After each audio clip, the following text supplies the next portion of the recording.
Thank you, Salman, and good morning again. My name is Faisal Deri, and we're here gathered today with the community leaders, business leaders, and youth leaders from the Somali community and from the Muslim community in Minnesota. And we're gathered here today to fully support and endorse President Trump and J.D. Vance. Some of the key issues of the community are the global wars, and we're for peace. Economic issues, family values, and education are some of the critical issues that this community cares. On top of that, this community cares about the economic issues and the inflation. With all these and a number of other issues, the community came together and fully is standing behind President Donald J. Trump. Yes.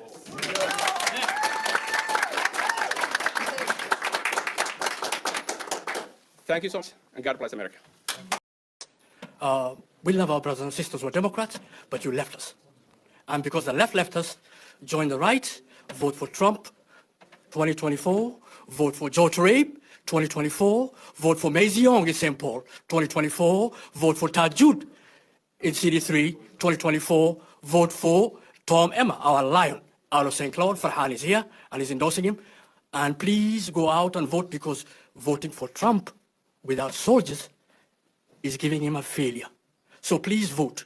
Again, for the school boards, we have a ton of people running who are in the school board from all over the state. And please go vote for the Republican Party this time. Thank you so much. So that's how it started. In 2024, the Somalian leaders, the community leaders, the Muslim leaders, the business leaders, the youth leaders, they all endorsed bone spurs. And then in that same conference, they encouraged everybody to not only vote for bone spurs, but to also vote for everybody down the ticket that could essentially give bone spurs the army he needed to make the changes that he was saying he was going to make. Now, the reason why they said they voted for bone spurs is because of the global wars. I'm assuming the situation over there with is not so real and the people that they are taking out. So you guys heard that peace deal that went on over there, that wasn't really very much of a peace deal for those people, that's gone. And we're back to square one, essentially, with is not so real attacking and striking that area. So what exactly did you gain from that vote? I wonder if you guys are protesting and speaking out against the Bone Spurs administration for literally doing absolutely nothing. It's not even being reported that I can see that he is even trying to talk to Yahoo to get him to stop brutalizing those people. There is no end to the brutalization of those people in sight. Biden was doing way more, and Kamala would have taken an even harder stance against Yahoo than Biden or Bone Spurs.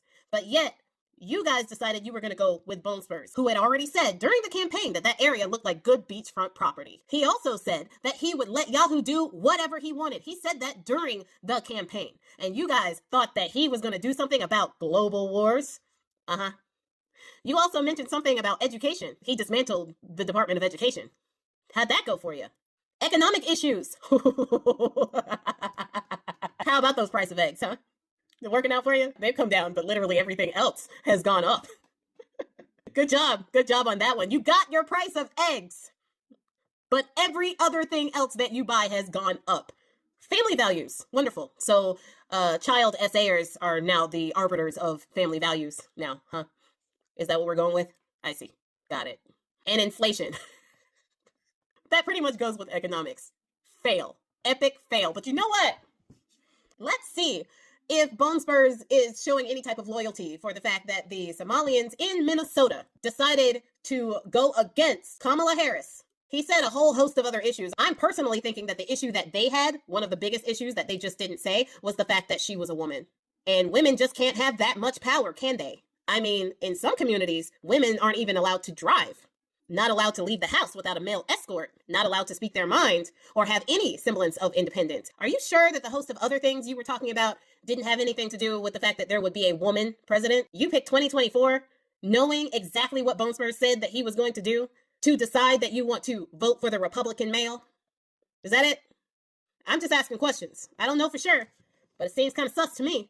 Because obviously, if you had his back so much that you would vote against the first black woman president, for all your reasons, then he would return that favor and make sure to take care of your community, right? Let's see. Somalians ripped off that state for billions of dollars, billions, every year, billions of dollars, and they contribute nothing. The welfare is like 88%. They contribute nothing. I don't want them in our country, I'll be honest with you. Okay? Somebody would say, oh, that's not politically correct. I don't care. I don't want them in our country. Their country's no good for a reason. Their country stinks. We don't want them to hell. We have to rebuild our country. And we're going to go the wrong way if we keep taking in garbage into our country. Ilhan Omar is garbage. She's garbage. Her friends are garbage. These aren't people that work. These aren't people that say, let's go, come on, let's make this place great. These are people that do nothing but complain.